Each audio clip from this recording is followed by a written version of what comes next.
فاتحہ.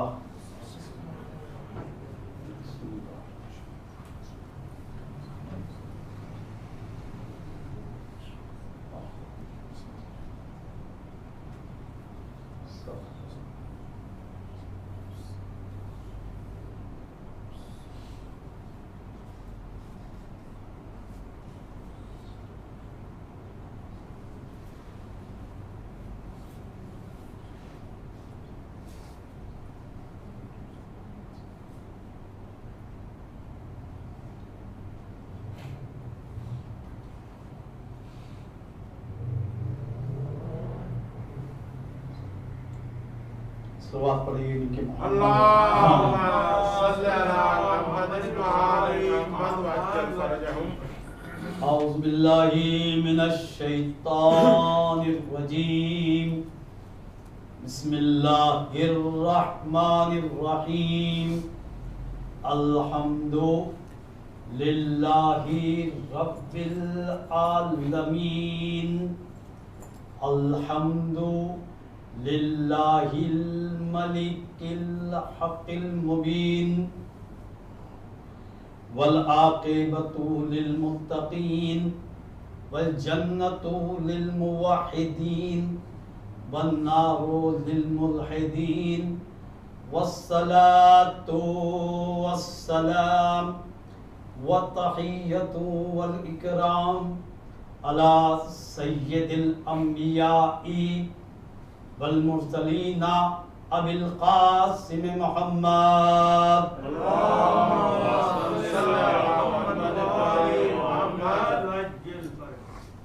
وآلہ الطیبین الطاہرین المعصومین المظلومین.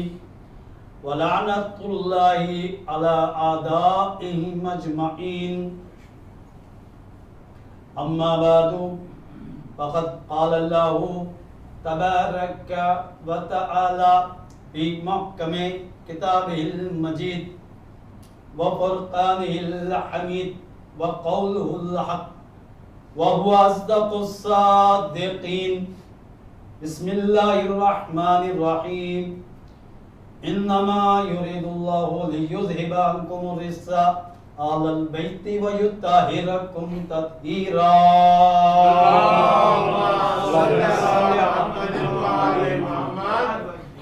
عزیزان محترم، شب جمعہ بھی ہے. مناسبت شہادت امام ششم حضرت امام جعفر صادق علیہ السلام. اللہم صلی علی محمد وعلی محمد وعجل فرجہم وعلی محمد. 15 شوال اور 25 شوال بھی بعض جگہ شہادت کی تاریخ منسوب ہے. عزیزان محترم، امام کی شخصیت ہم سب کے لیے ایسی شخصیت ہے کہ ہمارے فقہ کا نام ہی فقہ جعفریہ ہے، اور یہ ہمارے لیے بہت ہی فخر کا مقام ہے. ہمارے لیے ایک بہت ہی بڑی شان اور فضیلت ہے ہم سب کی اس حوالے سے کہ تمام کتابوں میں آپ دیکھ لیجئے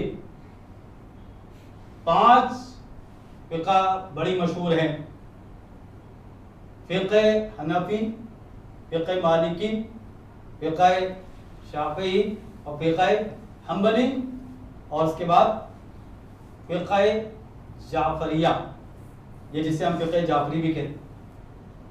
اب اس میں اگر ہم کتابوں پہ نظر کریں، تاریخ میں دیکھیں، یہ ایک ایسی حقیقت ہے اور عجیب بات ہے، تعجب بھی ہے اس میں، اور کہیں سے انصاف بھی نظر نہیں آ رہا کہ ایک جگہ ذکر ہے استاد کا اور دوسری طرف ذکر ہے شاگردوں کا.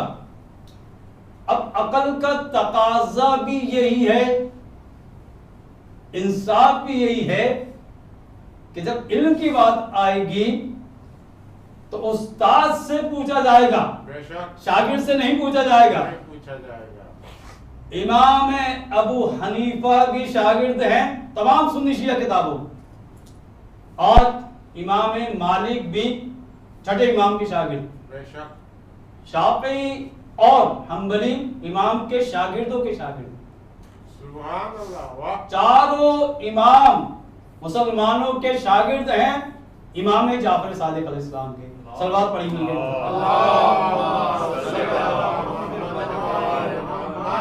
تو اب انسان انصاف کرے اس بارے میں کہ ظاہر ہم اس سے لیں گے فقہ جو ان سب کا استاد ہوگا، بے شک، اور یہ ہمیں فخر حاصل ہے کہ یہ سلسلہ ایسا سلسلہ ہے او، خاندان اہل بیت کا۔ واہ، بڑے بڑے علماء نے لکھا، اہل سنت کے مولانا شبلی نعمانی، انہوں نے کہا کہ بہت کوشش کی لوگوں نے چھٹے امام جتنا علم حاصل کرنے کی، یہاں تک ابو حنیفہ کے بارے میں انہوں نے مدرسہ تعمیر کیا، بہت سارے شاگرد تیار کیے، لیکن اہل سنت کے عالم کہتے ہیں وہ امام جعفر صادق تک نہیں پہنچ سکے۔ نہیں پہنچ سکتا، وجہ یہ تھی واہ، کہ وہ امام اہل بیت کے گھر کے فرد تھے، واہ، ابو حنیفہ اہل بیت کے گھر کے فرد نہیں تھے۔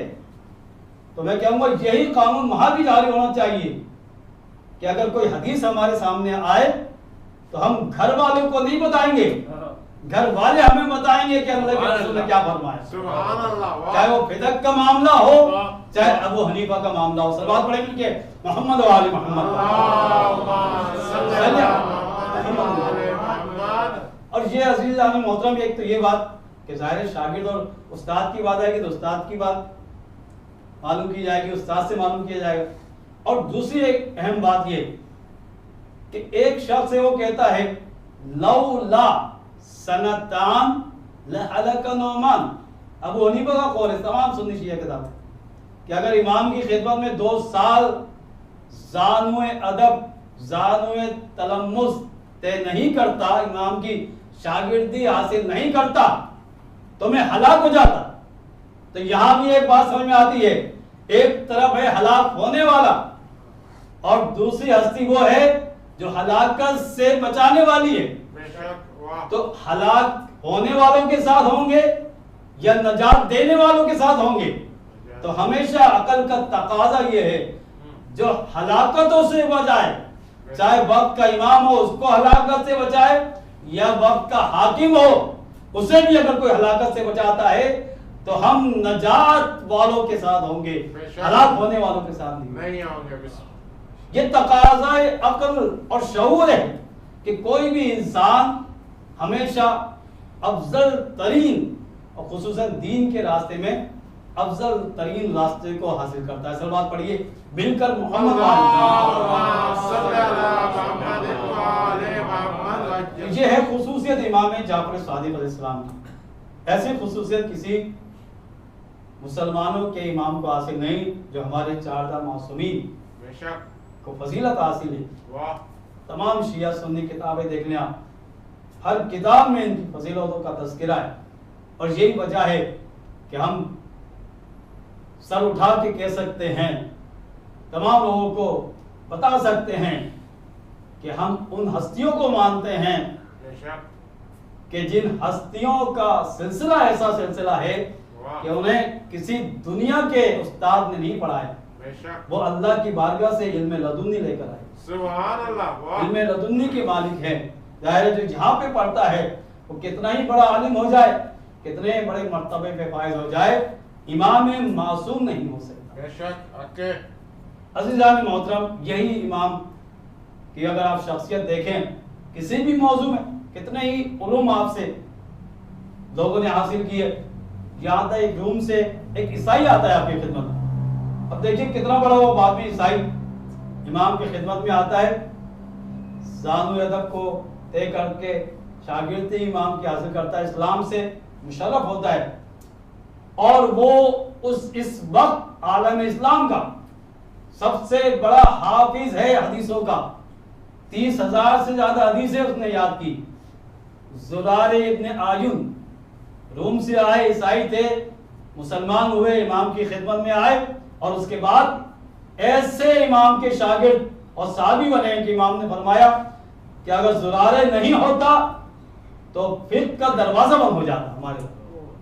اتنے بڑے شاگرد امام کی خدمت میں آئے. جابر بن حیان کے تمام لوگ جانتے ہیں انہیں کہ انہیں فزکس اور کیمسٹری کا بانی کہا جاتا ہے. ان کے پاس کتنی کتابیں ہیں؟ 500 رسالے امام کے تھے جو جابر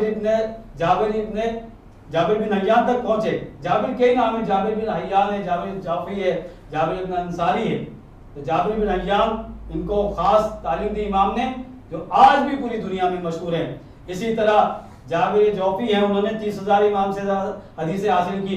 یہ سارے وہ شاگرد ہیں دنیا بھر میں جب جاتے ہیں تو ایک ہی جملہ ہوتا ہے ان کی زبان، قال امام جعفر صادق. لہذا اس مکتب کی شان یہ ہو گئی کہ جو امام کی خدمت میں جائے گا وہ فقہ جعفریہ سے تعلق رکھنے والا ہوگا. ہمارے مذہب اور ہماری فقہ کی بنیاد اگر دیکھیں عزیزان محترم جو ظاہر ہوتی ہے وہ چھٹے امام جعفر صادق علیہ السلام کے. اللہم صلی علی محمد و آل محمد. تو امام کے پاس بہت طبیب آتے تھے، بڑے بڑے ہندوستان سے اور روم سے بڑے اس زمانے میں علوم حاصل کرنے کے لیے آتے تھے. یا کچھ ایسے تھے جو دربار میں آتے تھے تو انہیں معلوم نہیں ہوتا تھا، لیکن جب امام سے بات کرتے تھے، مناظرہ کرنے کی کوشش کرتے تھے، پھر امام انہیں اسرار الہی سے آگاہ کرتے تھے. آپ کی خدمت میں عرض کروں بہت ساری کتابیں اس وقت موجود ہیں توحید مفضل کے نام سے، جس میں اسرار الہی کو بیان کیا ہے. انسان کی خلقت، جانوروں کے بارے میں، موجودات کے بارے میں ساری کتابیں اس وقت موجود ہیں ہماری. اور یہ ہر زبان میں، اردو میں تو ہے ہی، عربی اردو میں، لیکن ہر زبان میں آپ کو مل جائے گی.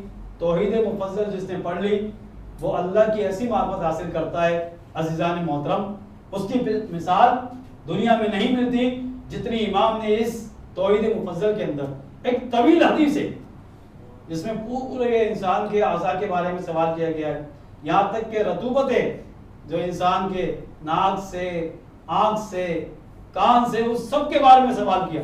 تمام اسرار کو امام نے واضح کیا، تمام اسرار کو بیان کیا. اور وہ حیران ہو جاتی ہے دنیا کہ ایسی توحید کی معرفت ہم نے اس سے پہلے کبھی نہیں دیکھی جیسی معرفت امام جعفر صادق علیہ السلام. اللہم صلی علی محمد و آل محمد. اچھا جب امام کی یونیورسٹی کی بات آتی ہے، درسگاہ کی، 4,000 آپ کے شاگرد ہیں، تو ہم یہی سمجھتے ہیں کہ عالی شان عمارت ہوگی، اس میں کلاس روم بنے ہوں گے. ایسا سلسلہ نہیں تھا. مسجد میں بیٹھ کر یا اپنے بیت الشرف میں، چاہے وہ مدینہ ہو، چاہے وہ بغداد ہو یا کوفہ ہو، جہاں بھی امام سے سوالات کیے جاتے تھے امام اس کے جوابات دیتے تھے. جو امام سے قصب فیض حاصل کرنا چاہتا تھا امام سے قصب فیض حاصل کرنے کے بعد ایسا عالم ہو جاتا تھا عزیزان محترم کہ پھر اس کی تشنگی ختم ہو جاتی. اس لیے کہ امام جعفر صادق سے جو استفادہ کر لے وہ کتنا بڑا عالم ہوگا، اس کے لیے کتنا بڑا شرف ہے. تو لہٰذا 4,000 آپ کے شاگرد اور 400 سے زیادہ انہوں نے کتابیں لکھی، بلکہ بعض لوگوں نے کہا 400 سے زیادہ کتابیں نہیں بلکہ 400 سے زیادہ علوم پر مکمل عبور حاصل کرنے کے بعد کئی ہزار کتابیں لکھی گئی، جسے ہم کہتے ہیں اصول اربعمیہ، یعنی 400 ایسے علوم کہ جس کی تاریخ میں مثال نہیں ملتی. یہ حاصل کیے امام جعفر صادق علیہ السلام کی خدمت میں آ کے لوگوں نے اور شاگرد بنے آپ کے. اس کے علاوہ ایک بات اور اہم عزیزان محترم، ہمارے 4 معصومین امام زمانہ علیہ الصلوۃ والسلام، امام کے علاوہ، یعنی آخری امام کے علاوہ سب سے زیادہ حیات طیبہ ظاہری طور پر جس امام کو حاصل ہوئی وہ ہمارے چھٹے امام. سب سے زیادہ حدیثیں بھی آپ سے ہیں، سب سے زیادہ حیات طولانی ہیں آخری امام کے علاوہ. تو اس لحاظ سے بہت اہمیت، 35 سال آپ کی امامت کا زمانہ ہے. اب یہ زمانہ ایسا زمانہ تھا کہ امام کو ایک موقع ملا جس کے بعد پوری دنیا میں ایسے علوم آل محمد کی نشر و اشاعت ہوئی جس کی مثال تاریخ میں آج تک نہیں ملتی. تو یہ ہمارے امام کی ایک مختصر زندگی، لیکن علوم اس قدر زیادہ کہ اس کا سلسلہ آج بھی ختم نہیں ہوا. اس لیے کہ جتنے بھی ہمارے مجتہدین ہیں، مراجع نظام ہیں، کوئی بھی مسئلہ درپیش ہو، دیکھیے ہمارے یہاں قیاس نہیں ہے. قیاس کا مطلب کیا ہے کہ آپ کے پاس قرآن کی دلیل نہ ہو، حدیث نہ ہو، تو آپ اپنی عقل سے قیاس کر لیں. تو امام نے اس کی مذمت بھی کی اور بڑے بڑے عالموں کو اس کا جواب دیا کہ قیاس سے مسئلہ حاصل نہیں ہوتا، بلکہ ہر چیز کا جواب یا قرآن سے ملے گا یا اہل بیت سے ملے گا، اس لیے کہ اللہ کے رسول نے بتا دیا کہ میں تمہارے درمیان قرآن اور اہل بیت کو چھوڑ کے جا رہا ہوں، لہٰذا کہیں بھی مشکل پیش آئے یا قرآن سے تمہارا مسئلہ حل ہوگا یا در اہل بیت سے وابستہ ہونے کے بعد۔ لہٰذا آپ دیکھیے عزیزان محترم فرق کیا ہے۔ آج میں آپ کو ایک ایسا فرق بیان کرتا ہوں بسم اللہ کہ ہماری فقہ میں اور دوسری فقہ میں فرق کیا ہے۔ ہمارے یہاں قیاس نہیں، مسلمانوں کے یہاں قیاس ہے، عقل سے کوئی سا بھی مسئلہ وہ بیان کر سکتے ہیں اگر مسئلے کا حل قرآن و حدیث میں نہ ہو۔ وجہ کیا ہے ان کے یہاں قیاس؟ وجہ یہ ہے کہ انہوں نے دائرہ حدیث کو محدود کر دیا اللہ کے رسول کی حیات تک، حیات طیبہ تک، لہٰذا مسائل زیادہ نظر آئے انہیں، حدیثیں کم نظر آئیں۔ ہمارے یہاں یہ سلسلہ نہیں، حیات رسول کے بعد بھی یہ سلسلہ آج تک باقی ہے، یعنی امام علی، امام حسن، امام حسین، 11 امام اور اس کے بعد 12ویں امام۔ جہاں تک ہمارا مسئلہ ہے کہ اس زمانے میں اگر کوئی ایسا مسئلہ آ جائے کہ جس کا جواب مجتہدین کے پاس نہ ہو اور مجتہدین امام سے توسل کر لیں، تو امام اس زمانہ آ کر مجتہد کو ایسی رہنمائی کریں گے، مجتہد کو ایسی ہدایت دیں گے جس کی وجہ سے وہ اس زمانے میں بھی اگر کوئی ایسا مسئلہ ہوگا تو امام کی مدد سے وہ مسئلہ بھی حل ہو جائے۔ سبحان اللہ، یہ ہے فرق کہ قیاس کا محتاج وہ ہو کہ جسے حدیثیں کم نظر آ رہی ہوں، جسے معصوم سے دور ہوتا ہے وہ قیاس کا محتاج ہوتا ہے، اور جو معصوم سے وابستہ ہو جاتا ہے وہ کبھی قیاس کا محتاج نہیں ہوتا، یا وہ قرآن سے اپنا مسئلہ حل کرتا ہے یا در اہل بیت سے حل کرتا ہے۔ سبحان اللہ، واہ، تو قیاس مشکل کشا نہیں ہوتا عزیزان محترم، یا قرآن ہے یا اہل بیت۔ سبحان اللہ، نعرہ تکبیر، اللہ، نعرہ رسالت، یا رسول پنجن کل ایمان، مشکل کشا غنی بادشاہ، صدیق اکبر غوث اعظم، نعرہ حیدری، حسینیت، حسینیت، شان ابو طالب علیہ السلام، احسان ابو طالب علیہ السلام، آل ابو طالب علیہ السلام، بلندتر صلوات، اللہم صلی علی محمد و آل محمد۔ امام سے وابستہ ہونے کا نتیجہ یہ نکلا کہ آج بھی مجتہدین کے پاس اتنی روایتیں ہیں، یعنی ہماری ایک کتاب ہے بہار الانوار، جس کا نام ہی بہار کہتے ہیں عربی میں سمندر، یعنی نورانی سمندر، سبحان اللہ، اور چھٹے امام کا اسم مبارک ہے جعفر۔ سبحان اللہ، جعفر کے معنی بھی جنت کی ایسی نہر جس سے مومنین امام کے چاہنے والے سیراب ہوں۔ سبحان اللہ، واہ، اور مرج البحرین آپ نے پڑھا، آیت ہے سورہ رحمان، مولا کائنات اور معصومہ کونین مراد ہیں، تو ہم ان ہستیوں کے ماننے والے ہیں، یا وہ علم کا سمندر ہوتے ہیں واہ، یا ایسے بحر سے ان کا تعلق ہوتا ہے جتنا بھی استفادہ کر لیں کبھی ان کے پاس کسی سوال کے جواب میں لا نہیں آئے، ہر سوال کا ان کا جواب، ان کے پاس ہر سوال کا جواب ہوتا ہے۔ جبھی تو فلسفہ نے کہا تھا کہ یہ وہ ہستیاں ہیں کہ کبھی اگر علم مانگو تب بھی لا نہیں کہتے، لا کے معنی عربی میں نہیں، اور اگر عمل کی بات کرو تب بھی لا نہیں، کریم اتنے ہیں اگر کچھ مانگو تب بھی لا نہیں کرتے، اگر تشہود میں لا نہیں ہوتا تو ان کی زبان پہ کبھی لا نہیں آتا۔ سبحان اللہ، یہ ہے مولا۔ اور آج میں نے کئی مرتبہ ایک جملہ عرض کیا، آیت اللہ جزائری کا، لکھنوی، انتقال ہو گیا چند سال پہلے، وہ ایک جملہ کہتے تھے یہ وہ ہستیاں ہیں، عربی میں لا کے معنی ہیں نہیں کی، اردو میں معنی لینے کے، تو انہوں نے کہا کہ یہ وہ ایسی ہستیاں ہیں اہل بیت علیہ السلام، نہ ان کی زبان پر اردو والا لا آتا ہے نہ عربی والا لا آتا ہے، سبحان اللہ، واہ، نہ عربی کا لا ہوتا ہے نہ اردو کا لا ہوتا ہے، اس لیے یہ وہ ہستیاں ہیں کہ ساری دنیا ان کی محتاج ہوتی ہے مگر یہ کسی کے محتاج نہیں ہوتے، بے شک، دنیا میں کسی کے محتاج نہیں۔ سب بات پڑھیے مل کر محمد اللہم صلی علی محمد و آل محمد۔ امام سے بڑا خوبصورت سوالات ہوئے، ہزاروں سوالات ہیں، لاکھوں سوالات۔ کسی نے سوال کیا کہ یہ دنیا میں انسانوں سے زیادہ تعداد حیوانات کی ہے، حشرات ارض کی ہے، پرندوں کی ہے، لیکن ہمیں کوئی پرندہ مرا ہوا اس کا لاشیں نظر نہیں آتا، حیوانات کے لاشیں نظر نہیں آتے جبکہ تعداد میں ہم سے زیادہ ہے، حشرات کے لاشیں نظر نہیں آتے، مردہ نظر نہیں آتے، سوائے ایک دو کے کئی اگر ایسے ہی کسی آبادی میں کوئی مر جائے۔ تو امام نے اس راز سے بھی پردہ اٹھایا، امام نے فرمایا یہ اللہ تعالیٰ کی سنت ہے کہ انسانوں سے زیادہ اس دنیا میں پرندے ہیں، انسانوں سے زیادہ اس دنیا میں جانور ہیں، حشرات ہیں، ان کو کوئی شمار بھی نہیں کر سکتا، مگر اللہ تعالیٰ نے اس طرح ان کی زندگی کو منظم کیا ہے، جب یہ مرنے والے ہوتے ہیں تو ان کو ایک الہام کر دیتا ہے تو وہ اس انسانی آبادی سے دور چلے جاتے ہیں، یا غاروں میں جا کے مرتے ہیں، یا صحرا میں جا کے مرتے ہیں، یا کسی گھڑے میں جا کے مرتے ہیں، وہ وہیں مرتے ہیں، وہیں فنا ہو جاتے ہیں تاکہ انسان ان کے تعفن سے اور بدبو سے محفوظ رہے۔ تو امام نے اس فلسفے کو اس لیے بیان کیا کہ آج بھی سائنس اس بارے میں حیران ہے کہ اتنی تعداد کے بعد کہاں جاتے ہیں، تو یہ اللہ تعالیٰ کی قدرت ہے کہ وہ انسان کو ان کے تعفن سے، ان کی بدبو سے یا ان کے مردار کے نقصانات سے اس طرح بچاتا ہے عزیزان محترم کہ تاکہ آبادی سے باہر مریں گے تو ہمیں خبر بھی نہیں ہوگی، نہ ہم دیکھ پائیں گے نہ سن پائیں گے۔ اور انسانوں کے لیے امتیاز کیا ہے کہ اگر کوئی مر جائے تو اس کا بہترین طریقہ یہ ہے کہ پہلے اس کو غسل دیا جائے، کفن دیا جائے، نماز پڑھانے کے بعد اس کو دفنا دیا جائے تاکہ اس دنیا میں بھی اس کا احترام باقی رہے، زندگی میں بھی احترام کرو، مرنے کے بعد بھی احترام۔ واہ واہ، یہی فرق ہے انسان اور حیوان میں۔ صلوات پڑھ دیئے مل کر محمد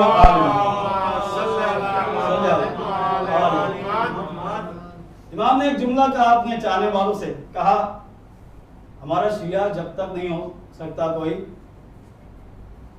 کہ وہ موت کو زندگی سے زیادہ پسند کرتا ہو، فقیری کو امیری سے زیادہ پسند کرتا ہو، صحت کو بیماری سے زیادہ پسند کرتا ہو۔ اب سارے شیعہ حیران کا مولا ہم میں سے تو کوئی بھی ایسا نہیں ہے کہ جو موت کو زندگی سے زیادہ پسند کرے، فقیری کو، غریبی کو دولت مندی سے یا امیری سے زیادہ پسند کرے، صحت بیماری کو صحت سے زیادہ پسند کرے۔ اب دیکھیں امام نے کہا، فرمایا کہ یہ تمام صفات تم میں موجود ہیں، مولا ہم تو نہ سمجھ پائے، ہم تو یہی سمجھتے ہیں کہ ہم زندگی سے زیادہ محبت کرتے ہیں، صحت سے زیادہ محبت کرتے ہیں، مال و دولت سے زیادہ محبت کرتے ہیں۔ امام نے فرمایا بس ایک سوال میں اس کا جواب ہے کہ اگر تم سے کہا جائے زندگی حاصل کر لو اور ہماری محبت سے دستبردار ہو جاؤ تو تم موت کو گلے لگا لو گے لیکن ہماری محبت سے دستبردار نہیں ہو۔ پھر امام نے فرمایا اگر کوئی کہے کہ تمہیں دنیا کی ساری دولت دے دی جائے ہماری محبت سے دستبردار ہو جاؤ، تم فقیری کو قبول کر لو گے لیکن ہماری محبت کو نہیں چھوڑو گے۔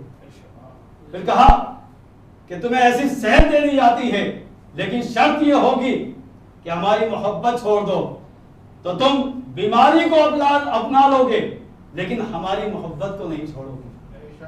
تو اب بتاؤ کہ تم زندگی سے زیادہ موت سے محبت کرتے ہو، دولت مندی سے زیادہ فقر سے پسند کرتے ہو اور صحت سے زیادہ بیماری کو پسند کرتے ہو، اس لیے کہ یہ تینوں چیزیں اگر ہماری محبت کے ساتھ ہیں تو تم زندگی کو بھی چھوڑ دو گے، تم دولت کو بھی چھوڑ دو گے، تم صحت کو بھی چھوڑ دو گے، اس لیے ہمارے ساتھ مرنا اس زندگی سے بہتر ہے جو ہمارے دشمنوں کے ساتھ گزاری جائے۔ صلوات پڑھیے ان کے محمد۔ عجیب راز ہے عزیزان محترم امام کی زندگی۔ اب دیکھیے امام سے ہزاروں قسم کی، میں نے کہا سوالات، ہزاروں قسم کے درس اگر آپ دیکھیں جائزہ لیں، بہت کتابیں لکھی گئیں۔ منصور دوانی کی قاتل بھی ہے اور اس نے امام کو کئی مرتبہ بلایا.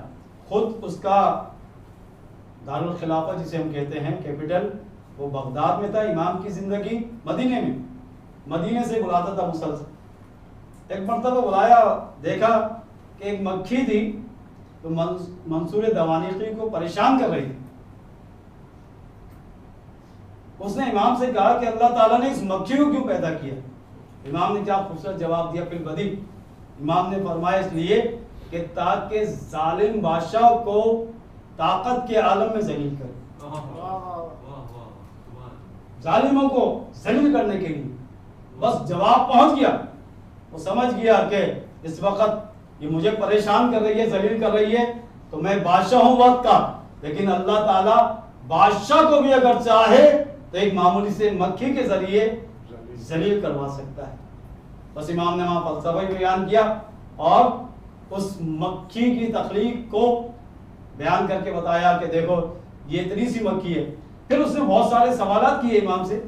بہت سارے مثلا طبیب آئے ہوئے تھے, ان طبیبوں کو امام نے بتایا کہ کس طرح کس بیماری کا علاج کیا جائے, کس طرح کون سی دوا استعمال کی جائے, کس طرح جو ہے بیمار کی علامتیں ہوتی ہیں. ساری چیزیں کتابوں میں آپ کو مل جائیں گی. طب امام جعفر صادق علیہ السلام. اللہم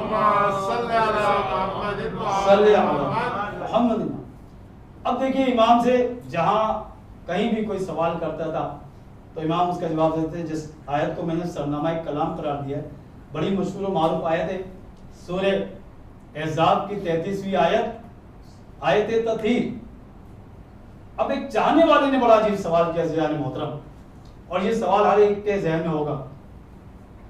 امام سے سوال کیا کہ مولا یہ فرمائیے کہ اہل بیت کی شان میں یہ نازل ہوئی آیت تطہیر, اللہ نے پاک و پاکیزہ رکھا اہل بیت کو, تو اہل بیت پاک و پاکیزہ ہیں اس آیت کے آنے کے بعد یا اس آیت سے آنے سے پہلے بھی آپ پاک و پاکیزہ تھے؟ تو امام نے قرآن سے کیا خوبصورت دلیل دی. روزانہ آپ پڑھتے ہیں سورہ قل هو اللہ احد, امام نے فرمایا بسم اللہ الرحمن الرحیم قل هو اللہ احد. اس کا ترجمہ کیا ہے کہ پروردگار عالم احد ہے, یکتا ہے. تو امام نے فرمایا یہ بتاؤ کہ اللہ تعالیٰ اس آیت سے پہلے بھی یکتا تھا یا اس آیت کے بعد یکتا ہوا ہے؟ کہا وہ تو ہمیشہ سے یکتا تھا. تو بس یہ اللہ کی وحدانیت کا اعلان کیا جا رہا ہے کہ اللہ اس طرح کا احد ہے. تو اہل بیت کی تطہیر کا معاملہ بھی ایسا ہی ہے کہ اللہ تطہیر کی سند نہیں دے گا بلکہ اعلان تطہیر کر کے بتا رہا ہے یہ پہلے بھی پاک و پاکیزہ تھے, آیت آنے سے پہلے بھی پاک و پاکیزہ. سبحان اللہ. بس عزیزان محترم, جس طرح اللہ کی وحدانیت اللہ ہمیشہ سے احد ہے, اسی طرح یہ ہمیشہ سے پاک اور پاکیزہ. سرکار پڑھی مل کے محمد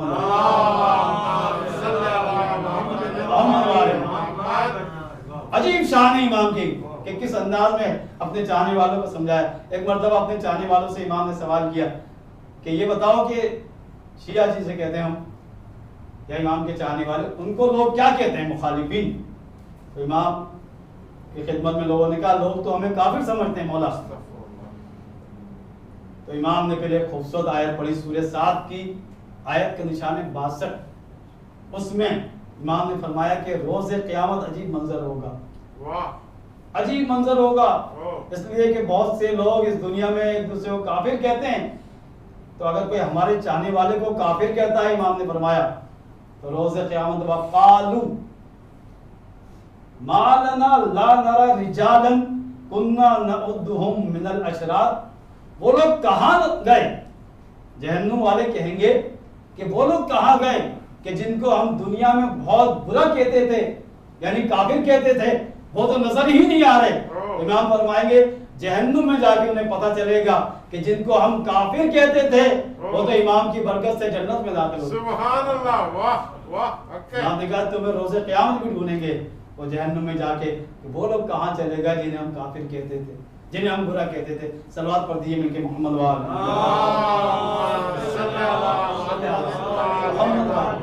عزیزان محترم. بہت ہی خوبصورت انداز میں امام نے ہماری ہدایت کے لیے احادیث تعلیم کا سلسلہ جاری رکھا اور 3 چیزیں بیان فرمائی کہ اپنے بچوں کو اگر تربیت دینا ہے 3 چیزیں ضرور سکھاؤ. نبی صلی اللہ علیہ وسلم کی محبت، اہل بیت کی محبت دوسری بات، اور تیسری بات قرآن کی محبت. اس پہ غور فرمائیے. نبی کی محبت، اہل بیت کی محبت، قرآن کی محبت، تینوں چیزوں کو آپ دیکھیں گے. نبی کی زندگی بھی معجزہ، سیرت نبی، اہل بیت کی زندگی بھی معجزہ، قرآن بھی معجزہ.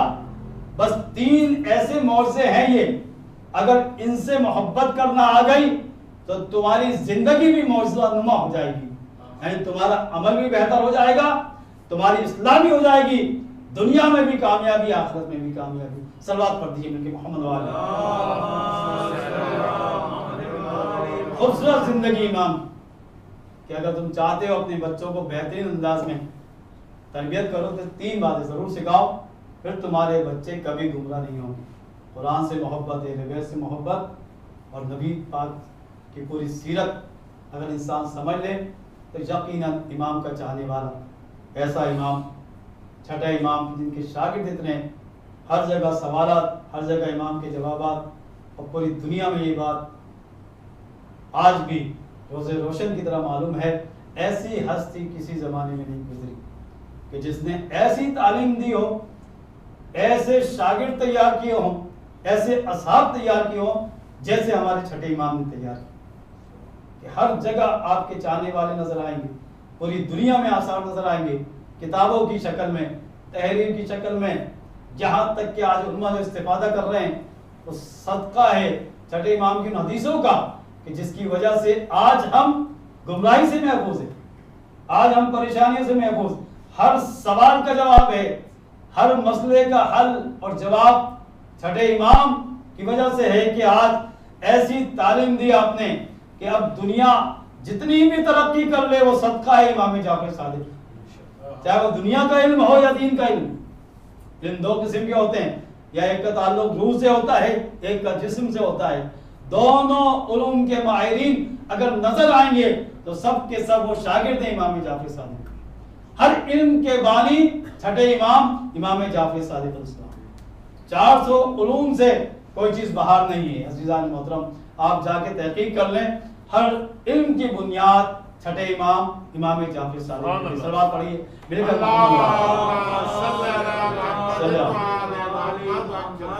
یہی تو وجہ ہے کہ ہم اس امام کو مانتے ہیں، جہاں ہم فخر سے کہہ سکتے ہیں کہ ہمارے امام نے کبھی سوال نہیں کیا کسی سے، پوری دنیا نے ہمارے اماموں سے سوال کیا. اور یہی اس آیت کا مفہوم ہے، فَاسْأَلُوا أَهْلَ الذِّكْرِ إِن كُنتُمْ لَا تَعْلَمُونَ. اہل ذکر سے سوال کرو. ہر زمانے کا اہل ذکر ہمارا امام ہوتا ہے، زمانے کا امام. اگر یہ زمانے کا امام نہ ہو عزیزان محترم تو کوئی بھی انسان ایسا تلاش نہیں کر سکتے آپ کہ ہر علم کا جاننے والا ہو، ہر زبان کا جاننے والا ہو. کوئی عالم نہیں ہے اس دنیا میں ایسا، کوئی مرض تقلید نہیں ہے، کوئی بڑا سے بڑا سائنٹسٹ نہیں ہے کہ جو یہ دعویٰ کرتے کہ میں سارے علوم کو جانتا ہوں، ساری زبانوں کو جانتا ہوں. تو پھر یہ سوال کرنے کا حکم کیوں دیا جا رہا ہے؟ فَاسْأَلُوا أَهْلَ الذِّكْرِ إِن كُنتُمْ لَا تَعْلَمُونَ. اگر تم نہیں جانتے تو سوال کرو ان لوگوں سے جو جانتے ہیں. اب ہم یہ کہہ سکتے ہیں اللہ کی بارگاہ میں، بار اللہ ایک سوال ایسا پیش آیا تھا، چاہے اس کا تعلق دنیاوی علوم سے ہو یا دینی علوم سے ہو، کہ جس کا جاننے والا کوئی نہیں ملا تو ہم اس آیت پہ عمل کیسے کرتے؟ فَاسْأَلُوا أَهْلَ الذِّكْرِ إِن كُنتُمْ لَا تَعْلَمُونَ. اس آیت پہ عمل کرنا محال ہو جاتا کہ ہر آدمی مختلف علوم میں تو ماہر ہو سکتا ہے محدود حد تک، لیکن سارے علوم میں ماہر نہیں ہو سکتا.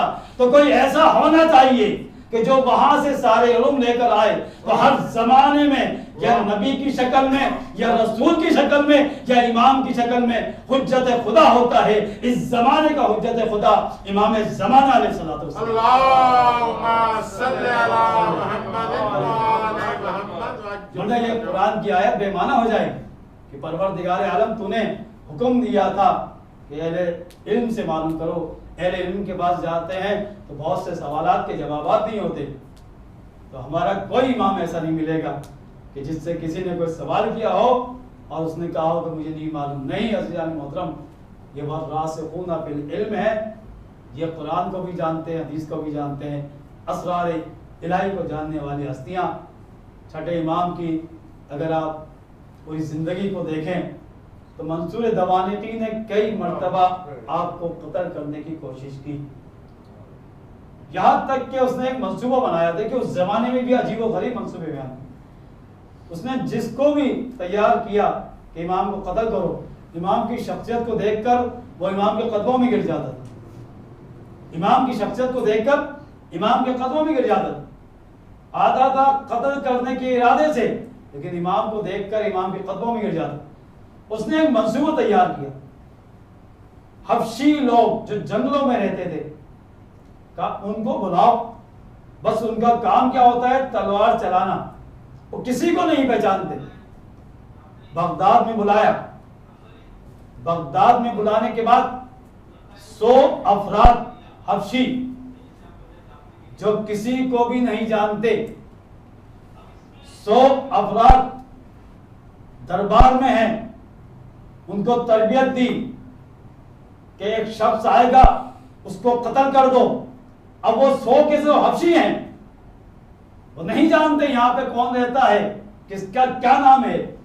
جیسے ہی امام تشریف لاتے ہیں دربار میں، یہ 100 کے 100 حبشی، تلوار ان کے ہاتھوں میں تھی، پہچانتے نہیں تھے. جیسے ہی امام کو دیکھا امام کے قدموں میں گر جاتے ہیں اور قدموں میں گر کر مشرف بے اسلام ہو جاتے ہیں. تو کسی نے پوچھا بعد میں کہ تم لوگوں نے کیا کیا؟ تمہیں حکم دیا جاتا کہ امام کو شہید کر دو. کہا کہ یہ وہ ہستی ہے کہ ایسی بزرگ ہستی ہمارے بزرگوں نے بتایا تھا کہ ایسی ہستی ہماری ہدایت کرنے والی ہوگی. وہی تصویر جو ہمارے بزرگوں نے دی تھی، جیسے ہی ہم نے اس ہستی کو دیکھا وہ تصویر ہمارے ذہنوں میں آ گئی. ہم سمجھ گئے کہ یہی وہ ہستی ہے کہ جو دنیا کی ہدایت کے لیے آئی. ایسے کئی منصوبے تیار کیے، یہاں تک کہ منصور دوانقی نے سوچا کہ میں اپنے ہاتھوں سے امام کو قتل کروں. اس نے تیار کیا اپنے آپ کو، تلوار لے کے کھڑا ہو گیا کہ جیسے امام آئیں گے دربار میں قتل کر دی جائیں گے. ایک مرتبہ جیسے ہی امام کو دیکھا منصور دوانقی بھی امام کے قدموں میں گر گیا اور کہا کہ مولا فرمائیے کوئی میرے لائق خدمت ہو. امام مسکرا کر چلے گئے. لوگوں نے پوچھا درباریوں نے کہ تو نے تو قتل کا ارادہ کیا تھا، منصوبہ بنایا تھا. اس نے کہا میں جب بھی امام کو قتل کرنے کا ارادہ کرتا ہوں تو ایک اژدہا کو دیکھتا ہوں جو امام کے پیچھے ہوتا ہے. کہا ہے منصور اگر تو نے قتل کیا امام کو یا نقصان پہنچایا تو تجھے اس طرح نگل لیا جائے گا کہ تو محسوس بھی نہیں کر پائے گا اور تیری ہڈیوں کا سرما بن جائے گا. بس اس نے کہا میں ہمیشہ امام سے اس وجہ سے خوف زدہ ہوتا ہوں. صلوات پڑھیے مل کر محمد. عجیب ہستیاں عزیزان محترم. تو جب یہ منصوبے سارے ناکام ہو گئے، 65 سال کی حیات طیبہ امام کی مکمل، تو اس نے وہی منصوبہ تیار کیا کہ امام مدینے میں اپنے چاہنے والوں کے ساتھ ہیں.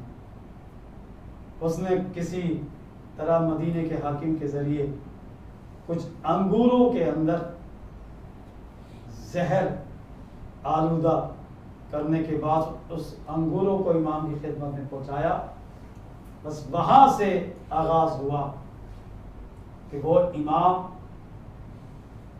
جو اس دنیا میں تمام لوگوں کو تعلیم دینے کے بعد جب زہر آلودہ انگور کھلائے گئے، جانتے ہیں عزیزان محترم کہ امام کو کس طرح جیسے بتایا قتل کرنے کے منصوبے بنائے کہ آپ کے بیت الشرف کو آگ بھی لگائی گئی.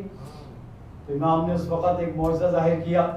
سب چاہنے والے تھے، درس و تدریس میں مصروف تھے. ایک مرتبہ آگ لگائی منصور کے تمام سپاہیوں نے، گھر میں آگ کے شعلے بلند ہوئے. امام نے ایک جملہ کہا آگ سے مخاطب ہوتے ہوئے، انا ابن ابراہیم الخلیل، میں حضرت ابراہیم کا فرزند ہوں، اے آگ خاموش ہو جا۔ بس جیسے ہی ابا کا دامن جھاڑا، آگ گلزار بن گئی، آگ ختم ہو گئی۔ امام نے فرمایا جب تک ہماری اجازت نہ ہو یہ آگ بھی ہمیں جلا نہیں سکتی۔ امام کی اجازت کے بغیر نہ تلوار چل سکتی ہے نہ خنجر چل سکتا ہے۔ حدیث موجود ہے کہ یہ وہ ہستیاں ہیں اپنی زندگی گزارتے ہیں اپنے اختیار سے، جام شہادت نوش کرتے ہیں اپنے اختیار سے، حکم خدا ہوتا ہے۔ بس امام نے بھی جہاں اتنی کوششیں ہوئیں وہاں امام نے حکم خدا سے یہ انگور تناول کیا اور اس کے بعد امام کی حالت متغیر ہو گئی۔ چڑھے امام کے شاگرد ہزاروں میں، لیکن مدینہ جہاں بچے بھی موجود ہیں، ساتھ میں امام موجود ہیں۔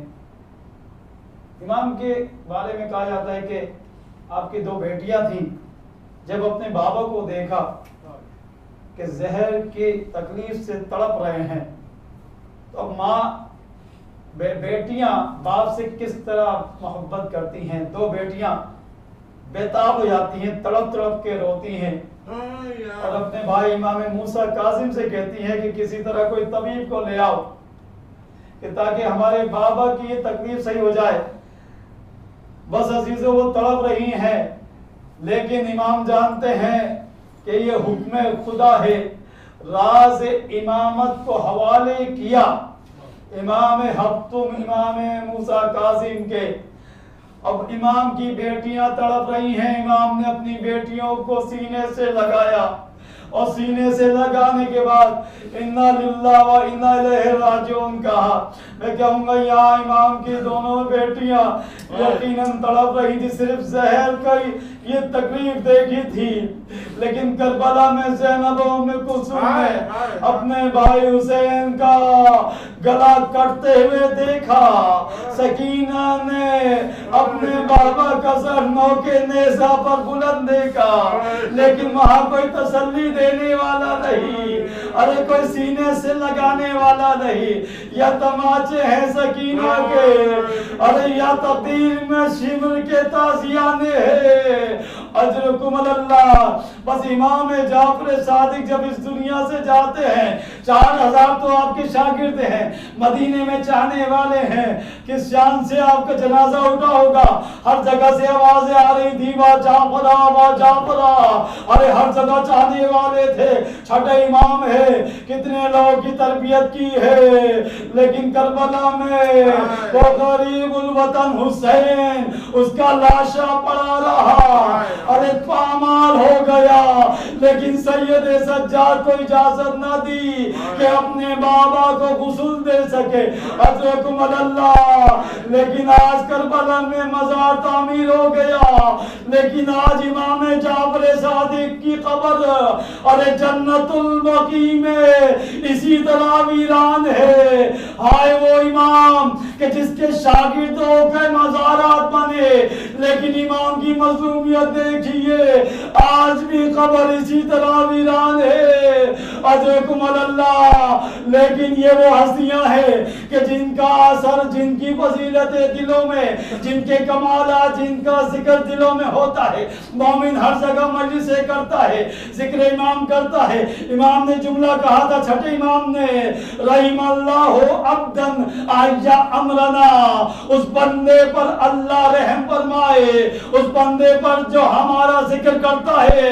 ارے آج ذکر امام ہو رہا ہے، کربلا سے لے کر مدینے تک امام کے چاہنے والے موجود ہیں، امام کا جنازہ بھی اٹھایا، لیکن کربلا میں ایسا ظلم ہوا، سید سجاد کو ہتھکڑیاں پہنائی گئی، بیویوں کے سروں سے چادریں چھینی گئی، ارے کربلا سے کوفہ، کوفہ سے شام، ہر جگہ مصیبت ہے، منادی کی آوازیں ہیں، آؤ تماشا دیکھنے والوں، ارے زینب کے کھلے سر کو دیکھ لو، علی کی بیٹیوں کو دیکھ لو، ہائے وہ بیٹیاں ارے جنہیں دیکھ کر سورج نہ نکلا، بنا لیکن تماشا دکھایا.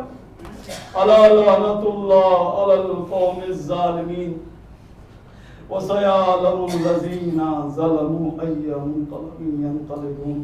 خدایا ہماری عبادت کو قبول فرما، ہمارے گناہ کبیرہ اور صغیرہ کو معاف فرما، ہماری توفیقات خیر میں اضافہ فرما. جن مومن نے تعاون کیا، ایک مومن نے اہل سنت نے انہوں نے تعاون کیا، اس میں دعا کی التماس کی، ان کی پریشانیاں دور ہو جائیں.